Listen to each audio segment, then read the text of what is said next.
Hi there, thank you so much for joining me today. This is Julie DiMatteo from thepaperpixie.com. I'm an independent Stampin' Up! Demonstrator in the US, and in this video tutorial, I'm going to show you how to make this really cute Lifesavers treat box for Halloween.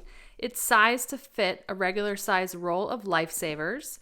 I love this box.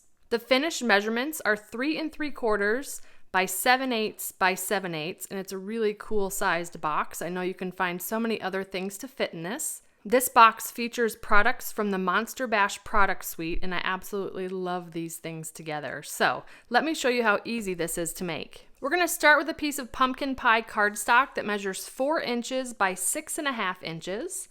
And along the 4-inch side, we're going to score this at 1/2 inch, 1 3/8, 2 1/4, and 3 1/8. Then I'm going to rotate it clockwise and score this at 1/2 inch, 1 3/8, 5 1/8, and 6. Next, I'm going to fold and burnish on all the score lines. Okay, I'm going to bring in a template here. I've got my little 1/2 inch tab section here at the bottom. I'm going to come in with my paper snips. And I'm going to come in 2 score lines in from either side, and we're going to go ahead and notch in this side tab. Then I'm going to rotate it 1/4 turn, and I'm going to cut up each of the vertical score lines, stopping at the second horizontal score line. You'll notice that that corner section was removed from where we notched in that side tab. I'm going to turn it 180. We're going to do the same thing on the other side. Cut up each of the vertical score lines, stopping at the second horizontal score line. And again, we're going to remove this outside corner. All right, now I'm going to keep the template in this orientation here, and we're just going to work on the right side now. The first thing we're going to do is remove both of these sections here. Then with the next 2 sections, we're going to remove the top section and cut in halfway into the second section. So that was kind of a square. We're going to keep this section and then the last section here. Let's fold these 2 out of the way. We're going to do the same thing. Remove this outside section and cut halfway into the square section. Now these little short tabs are going to be the tabs for our box. So I'm going to come in and notch those. And that one side is done for now. I'm going to rotate the template here. We're going to work on this right side again. And we're going to come in this next section. We're going to remove the top section and cut halfway into the square section. Fold that out of the way. Then we're going to completely remove this section.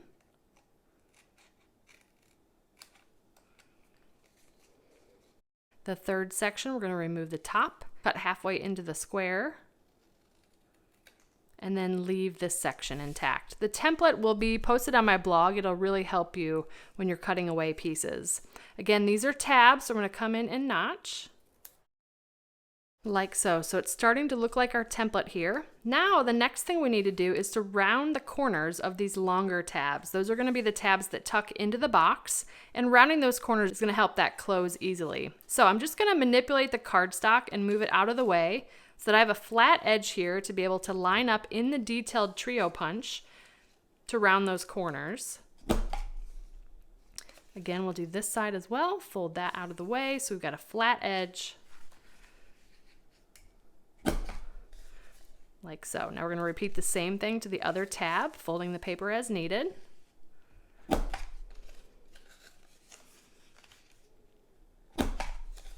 Like so. So one last look, there's the template here. Before we put the box together, I'm going to go ahead and glue some pieces of designer series paper. I've got my little 1/2 inch section at the top. I've cut 4 pieces of the Monster Bash designer series paper, and these are cut to 3/4 inch to 3 5/8. I've cut them in landscape, so you want to pay attention. If you have a directional pattern, you want it to be in landscape. And with the 1/2 inch tab at the top, these are going to go down in this direction. So we're just going to glue these 4 to the 4 panels, and I'm just going to use multi-purpose liquid glue for that. Like so. I love how that looks. The last thing we're going to do before we put this box together is I'm going to put in some finger notches. Let me show you that. The two sections that we removed completely is where we're going to put little finger notches using the 1/2 inch circle punch. So I'm just going to line up the punch. Now it's going to be a little bit harder to line up. So I'm just looking at the edges of the punch and lining them up with the score lines. And I'm going into the circle about 1/3 of the way to then punch that little finger notch there. We'll do that to the other side. Like so. All right, so I'm going to grab some tear and tape adhesive and run that right along the little 1/2 inch tab, and that's going right up to the score line as opposed to the edge of the cardstock. I'm going to flip my box over. We're going to fold on the second score line from the left, the first score line from the right, and that should line right up. We're using our score lines to square up the box. And this is the back seam. So this is the back of the box. I'm going to flip it over like this. Now what I like to do is to put the lifesavers in first, and then we can go ahead and start closing the box. We fold in those two tabs. That's why we cut them short so that they wouldn't overlap. And we'll tuck that in. Now, you see how this is having a hard time fitting in there? If you need to, you might just slightly need to trim off a little excess cardstock here. So I'm just going to cut off a little sliver from either side, and then that should tuck in nicely. And we'll do the same thing on the other side, fold in the tabs, tucking in that top, and that one actually fits really nicely. All right, so let's do a little bit of decorating. I'm going to be using the Spooktacular Bash bundle. Love this bundle stamp set and dies, the Ornate Frames dies. We're going to use the sentiment Creepy, and then we're going to cut it out with this little stitched ornate frame. I'm not sure if you can tell on this finished box, but I used the Shimmer Black embossing powder. I absolutely love this. So that's what we're going to use. I've got a scrap piece of Whisper White. I'm going to grab my embossing buddy to just get all the static and oil off the cardstock. I've got my Shimmer Black embossing powder, and let's do a little bit of heat embossing. Stamping the sentiment Creepy in Versamark ink onto Whisper White cardstock.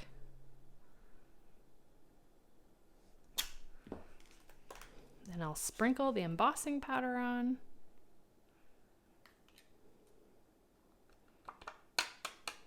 This stuff is so pretty in person. I'm going to bring in my heat tool. Oh, look how pretty that is. I love that little bit of sparkle in there. We're going to go ahead and cut this out. And there's our really cute ornate frame sentiment. All right, so we're going to use a piece of the basic black scalloped edge ribbon. I'm just going to eyeball this and cut a little piece, both ends at an angle. And I'm just going to use a little strip of tear and tape on the back of that piece of ribbon, as well as on the back of the sentiment. We can layer these together. Pop that sentiment on there. And then I'm just going to grab a skull and crossbones from the Monster Bash enamel shapes, and we'll just place that on one of these lids. And voila, here's a little treat box for a roll of lifesavers for Halloween. You could easily change this up for different holidays, for party favors. It's a cute little box, and again, I know you'll find all kinds of things to fit in here. So thank you so much for joining me. If you enjoyed this video, please give me a thumbs up and subscribe to my channel so you don't miss my next video. If you're interested in purchasing any of the Stampin' Up! Products I used today, they'll be linked in the description. And I'll also include a link to my detailed blog post with all project measurements, details, and a picture of the template. I'd love to have you come visit me at thepaperpixie.com, where I post projects every weekday to inspire you. I have options to subscribe to both my monthly newsletter as well as my daily blog updates, and I'd love to welcome you as a new subscriber. You can shop with me anytime at thepaperpixie.com/shop. And if you're interested in a discount on your Stampin' Up! Purchases, the starter kit is the ultimate bundle. And I'd love to welcome you to my team of Paper Pixies. If you don't already have a demonstrator and you'd like a complimentary copy of one of our catalogs, you can submit a catalog request at thepaperpixie.com/catalogs. If you give this project a try, I'd love to see what you made, so feel free to share it on social media with the hashtag #PaperPixie, and I'll be sure to check it out. Thanks again for watching. I hope you have a wonderful and blessed day. Take care. Bye.